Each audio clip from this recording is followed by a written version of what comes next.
მოგესალმებით ქალბატონებო და ბატონებო, ვაგრძელებთ ჩვენ საუბრებს ციკლიდან ქრისტიანობა და თანამედროვეობა. დღეს უნდა შევეხოთ ერთგვარ დამაგვირგვინებელ თემას, ჩვენი ბლოკისა, როგორც ვთქვით, დაბრუნება. თავდება დიდი მარხვის პერიოდი და ერთგვარი შეკრება უნდა მოხდეს რამდენიმე მომენტისა. ჩვენ ადრე ვისაუბრეთ, თუ ნახავთ შარშანდლა ჩვენს გადაცემებს დიდი მარხვის პერიოდში ჩაწერილს. ნახავთ ჩვენი გავწერეთ, რომ როგორ იყო წარმოდგენილი დიდი მარხვა. დიდი ორმეოცის და ვნების შვიდეულის ერთობა. ასევე ასკეტური ლიტერატურაში იგივე აბა დოროთესთან ნაჩვენები იყო, რომ დიდი მარხვა შაბათკვირები თუ გამოაკლდება და დარჩება ის შაბათი, რომელიც ერთადერთი მძიმე შაბათია წელიწადში და მაცხოვრის აღდგომამდე, გათენებამდე დარჩენილი დრო, თუ დაჯამდება, აღმოჩნდება, რომ დაახლოებით 36 დღენახევარი გრძელდება მძიმე მარხვა. მოგეხსენებათ, შაბათკვირას მარხვა ყოველთვის ხდება ჩვენს ტრადიციაში. შესაბამისად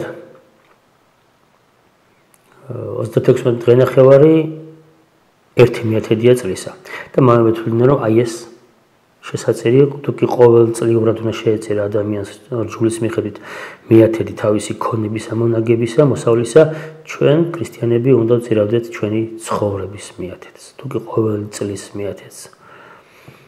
დიდ მარხვას ჩვენ შევინახავთ, როგორც ჯერ არის როგორც დიეტოლოგები გვირჩევენ, ხო, შეიძლება გამოვიდეს ეს ღვთივსათნო შესაწირი. მაგრამ ჩვენ ახლა დავუბრუნდებით პირველ მომენტს. ჩვენ თქვით, რომ დიდი მარხვა ეს არის ორი მარხვის ერთობა, დიდი ორმეოცი, 40 დღიანი მარხვა და ვნების შვიდეული. და აი 40 დღიანი მარხვა მთავრდება ლაზარეს შაბათის წინა დღეს. ამჯერად ესე გამოდის, რომ ლაზარეს შაბათი და ბზობა გარდამავალი პერიოდია ამ ორ მარხვას შორის. ამიტომ ახლა მოდი ჩვენ ბოლო მონაკვეთზე ვისაუბროთ. ხო? და შევეცდებით, რომ მაქსიმალურად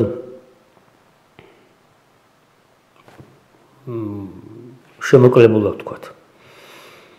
მოდით ესეთი რამ გავიხსენოთ.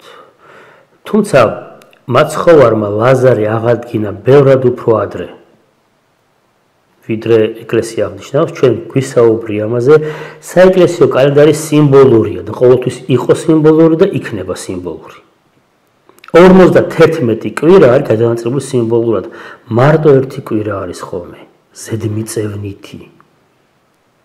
ყოველი დღე, ყოველი წუთი მისდევს კონკრეტულ მოვლენებს და ის ერთი კვირაც მოძრავია.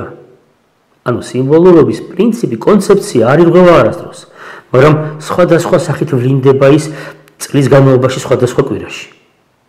და ეხლა რა ხდება?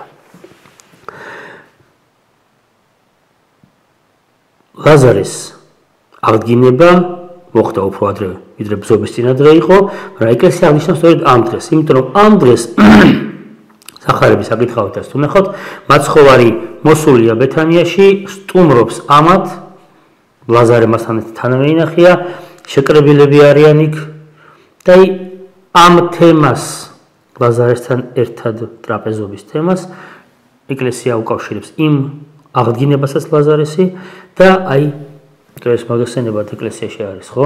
ძველი ტრადიცია იყო, სახარებაში გვხვდება არაერთხელ დავუშვათ მაცხოვარი ვიღაცას აღუდგენს გარდაცვალს და აჭამეთ. როგორც ტრაპეზი ხმევა საჭმლისა, ერთ-ერთი გამოხატულება სიცოცხლისა.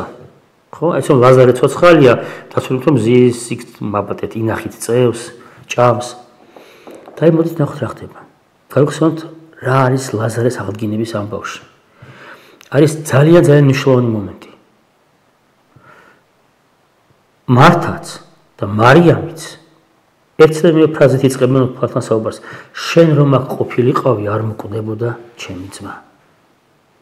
უფალი ამოგეშებს, რომ ის ახლა აქ არის და ის არის აღდგომა და ამიტომაც ლაზარეს გასასწრელი აღარ ემუქრება. და აი მივდივარ ჩვენ ყველაზე საინტერესოსთან. მე მაცხოვარი მიდის, გადააგორებენ ქვას, ლაზარე აღდგება. მათ შენეთ სად დადეთო და მიდიან. ყველანი ერთად მიდიან. ხალხი მიყვება, ვიღაცა რა უბრალოდ შოუს უყუროს, ვიღაცას ნაკლებად ედარდება, ვიღაცა მართლა, ნუ თუ ეს შეძლებს 4 დღის მკვდარი, გახრწნილი, ჭიებიანი, აკოთებული გვამი გააცოცხლოს, იმიტომ რომ კი გაუგია ილიამ აღადგინა ვიღაც, ელისემ აღადგინა, იმავე დღეს დახოცილები იყვნენ. ვიღაცამ შეიძლება დღევანდობით უმეტეს იქნეს საუბროს. ეს უყვართ ხოლმე, ხო, რომ შეიძლება დაასაბუთო 4 დღეც ადამიანი ყოფილიყო მკვდარი. აბა ერთი მარტივად ჩადეთ ადამიანი 4 დღე ღუმელში და როგორ აღადგენს ვინმე. სარდულია ნორვეგიის და პოლარული წრის მიღმა რეალობაში თქვა 4 დღე ადამიანის სხეული ინარჩუნებს მდგომარეობას რომ შემდეგ აღდგეს და აბა პალესტინაში აღადგინე კაცი აბა ეგრე. ისაც გაქვს გამოცდილება გამოგვაქვს ცხელ გამოქვაბულში შესვლის. სადაც დახშულია სივრცე. ნუ გასაგები ხო ნებისმიერი ყველა ალტერნატიული ვერსია ლაზარის აღდგინების როგორც ასაცილო ხდება. როგორც უნდა ფსევდომეცნიერული რაღაც არგუმენტი მოიგონა. 4 დღე აღმოსავლეთის ტემპერატურის და იმ პირობების გათვალისწინებით, სადაც ლაზარე იდო. ისი გვამი სადაც იდო, ვისაც გინახავთ ეს ადგილი, იცით ხო, როგორი საოცარი ადგილია და როგორ უნდა ამოსულიყო ეს გვამი იქნება კიდე ცალკე საუბრის თემა არის და ეგ ცალკე სასწაულს არ აკვირდება ხოლმე. ხელფეხ შებოჭილი სახეზე სუდარა ჩამაფარული და ვინ როგორ უნდა წამომდგარი ხო, გამოელო კიბეები ამოსულიყო, კარგი. ჩვენ თან სხვა რამე გვაინტერესებს. შენ რომ აქ ყოფილიყავი არ მოკვდებოდა ჩემი ძმა. და იქ ქრისტე აქ არის. და იმის შემდეგ მეორე დღეს ეკლესია აღნიშნავს ბზობას. ჩვენ თქვით ხომ, ჩვენს ციკლს დავარქვით დაბრუნება. ყველანი ცით რომ ქრისტიანულ ღვთისმეტყველებაში მეორე მოსვლის წინასახია ბზობა, დიდებით შესვლა იერუსალიმში. მაცხოვრის დაბრუნების წინასახია. აი აღდგომაზე ჩვენ ვბრუნდებით, რომ დავბრუნდეთ, უნდა შეხვდეთ იმას, ვინც დაბრუნდა. ეს ამ დაბრუნებათა მისტიური გადაკვეთა იქნება. და აი ქრისტე მოდის, შემოდის იერუსალიმში. და აი კითხვა, რომელსაც ეკლესიას სვამს და პრინციპში ქრისტიანები ყოველდღე კითხვას სვამდეთ, შენ რომ აქ ყოფილიყავი არ მოკვდებოდა ის. შენ ჩვენთან ყოფილიყავი და ახლა ის აქ არის. და ჩვენ ვართ მასთან. ყველაზე ტრაგიკული კითხვა. ჩვენ ვართ მასთან. შემოდის მაცხოვარი დიდებით იერუსალიმში, ბავშვები ოსანას გალობით ეგებებიან, დიდები აღშფოთებული მოიცა, რასაკეთებ გააჩუმეს ბავშვები, ახლა ლეგიონი დგას, დაგხოცავენ ყველა მის რომ ოსანა მესიანის ტურის საგალობელია. ჰოშანა, ოჯერ შეგვიწყლა ეს ნიშნავდა და შემდეგ სადიდებელი გახდა. რომ ასე მესიას უნდა შეხვდნენ. ანუ ეს კითხვა ის მოდის. ჩვენ და იწყება ერთგვარად ბოლო დღე. აი ბოლო შვიდეული მოდი ასე ვთქვათ. მაცხოვარი მოდის, ტაძარს განწმენს, დაფერთხავს ყველას იქიდან. გარბიან და მაცხოვარი გადის. დაგვოდით მსგავსებას პირველი დღეების, სამყაროს პირველი დღეებსა და ამ ბოლო დღეებს შორის მაცხოვრის. ყველა მოვთითებს, რომ შესაქმე იწყება ღამით, ის ცხადდება დღისით. ღამე დაფარულია ჩვენთვის რა იქ ღმერთი ღამით არ ჩანს. თენდება თითქოს და თუქს ჩვენს ხელს ეკრანთან ჩაბნელდება, აინთება და სხვა გამოსახულება ჩაბნელდება, აინთება და თითქოს აი კარგად ვისაც გახსოვთ მიბრძანდებით თეატრში, ჩაბნელდება დეკორაციებს ცვლიან, ანტრაქტის ფარდა იხურება, დეკორაციებს ცვლიან, გაიწევა და სხვა ჩანს. აი ყოველი დღე ახალი დეკორაციები არის სამყარო, ხო? ნათელი, ცა, მყარი, წყალნი, ზევი, წყალნი, ქვევით.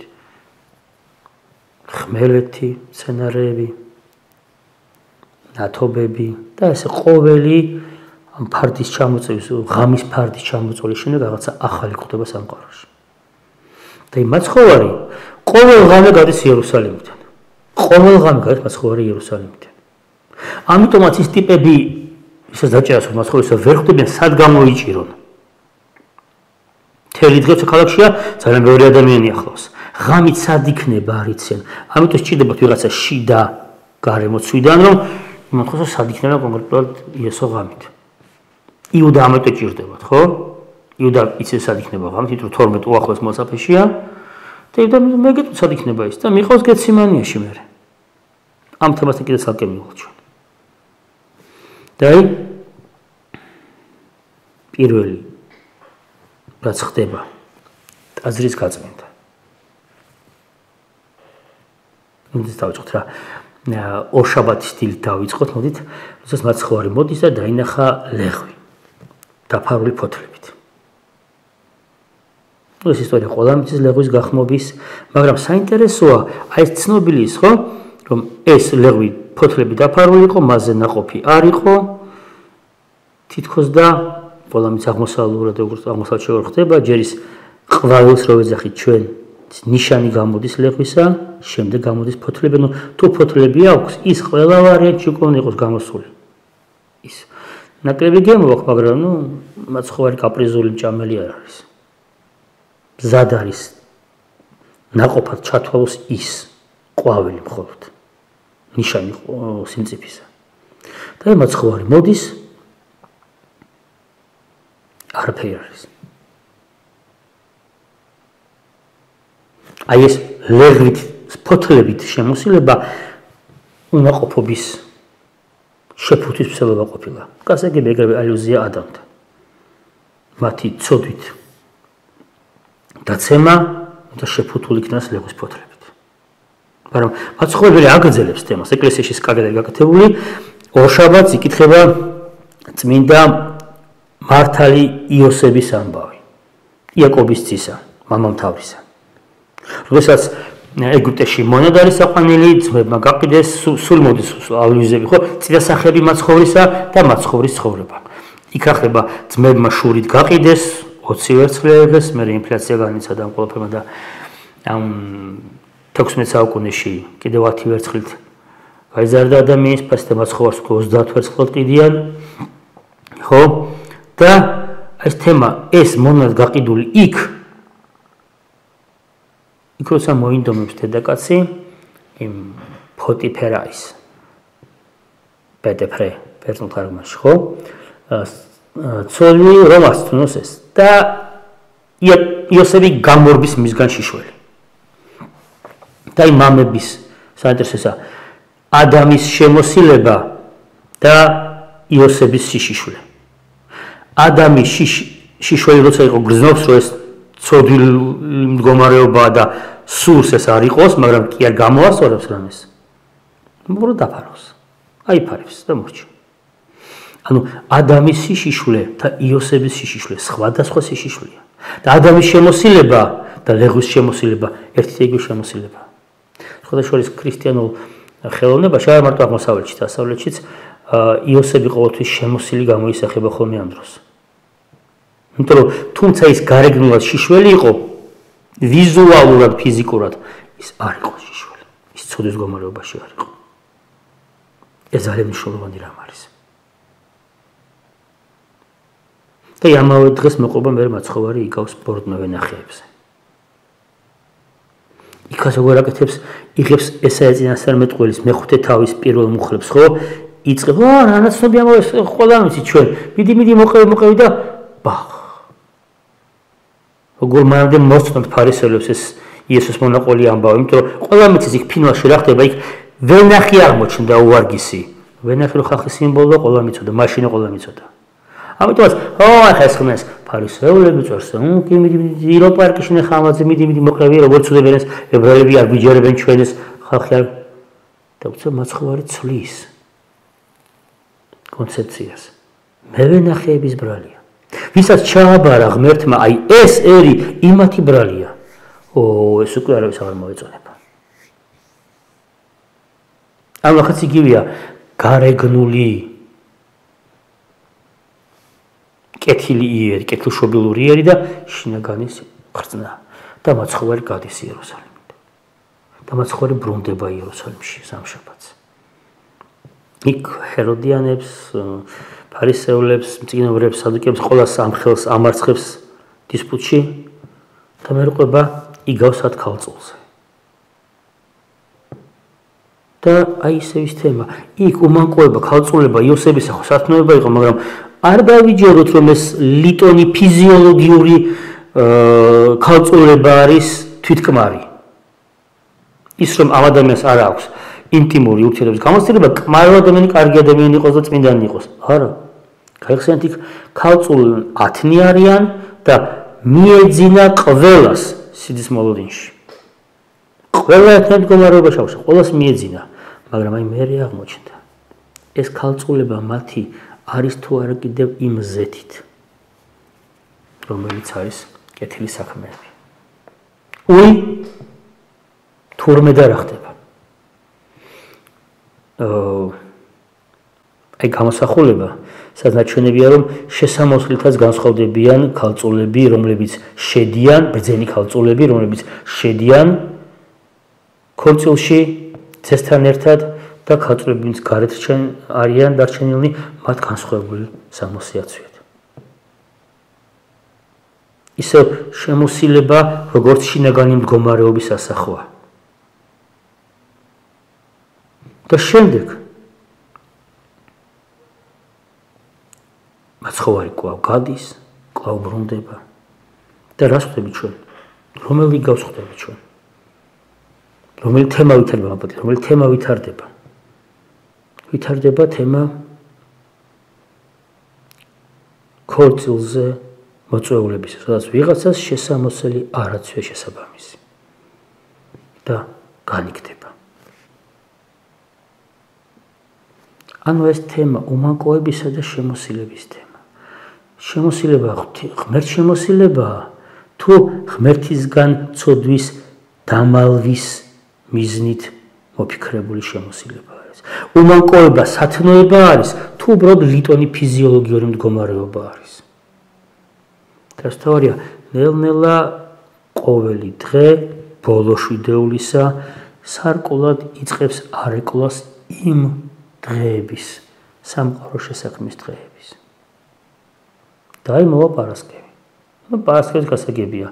60 და იესო გეციმანის ბაღშია. შევასწავლეთ, რომ იუდეველებისთვის ხუთშაბათი რომ ღამდებოდა, მაშინ იწყებოდა პარასკევი. ანუ უკვე პარასკევიცა მაცხოვარი ლოცვობს გეციმანის ბაღში. და შემდეგ ის ხე, რომელიც იმ ბაღში იყო და ადამი იმის გამო დაეცემა და ის ხე, რომელზეც მაცხოვარი ავა. ბაღიდან წამოყვანის შემდეგ, ქალაქიდანაც გაყვანის შემდეგ, ხე, რომელზეც მაცხოვარი ავა თავისინებით. აი, ასეთი ციკლია. ასე შეიძლება ჩვენ შევაჯამოთ აი ეს ბლოკი, რომელსაც დაბრუნება დავარქვით, იმიტომ რომ ამის მერე იქნება აღდგომა. ამის მერე ყველა, ვინც ქრისტესთან ერთად მოკვდა და დაეფლა, მასთან ერთად აღდგება. და უბრუნდება რეალობას, რომლისთვისაც ადამიანი იყო ჩაფიქრებული და შექმნილი. უბრუნდება ადამიანი 60-სეულ მდგომარეობას, ოღონდ ახალი აღთქმის 60, ეს ის ძველი აღთქმის ბაღი არ არის.